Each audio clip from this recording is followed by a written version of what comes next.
And then he brings up the point that the Prophet copied stories. We have the exact same stories in these books and that book.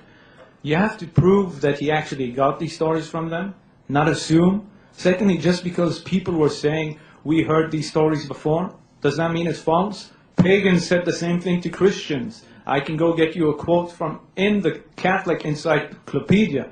The pagans used to tell the Christians, we have all of these things already. So what are you telling us? So that's an inconsistent answer. It's not the two-quote fallacy. I want consistency. Just because you might see something similar doesn't mean you copied it.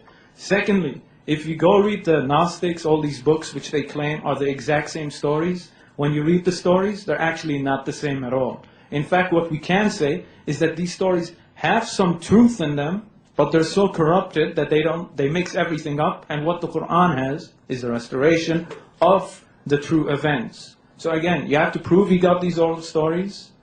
And number two, even if you do, which you can't, they're not even the same stories. If you go read the books which he's talking about with these stories, they don't match up to anything. So, and again, they say the same thing about your faith. So we need consistency. If you have a problem with that, then you should have a problem with your own faith. But now you're going to say, no, that's different. How is it different?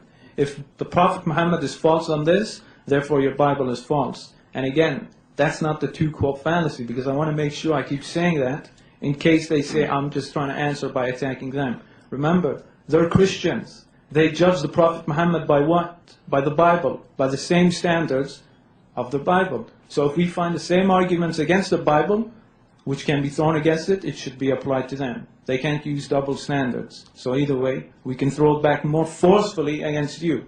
Would you accept your Bible is false now because many people had similar beliefs as you? The pagans said you have the same beliefs as us? You're going to say no. And I'm going to say no to your argument. So therefore we're at a stalemate and you don't disprove anything while my prophecies, miracles and doctrine still stand. So you see, this is a weak argument which goes nowhere and my time is up.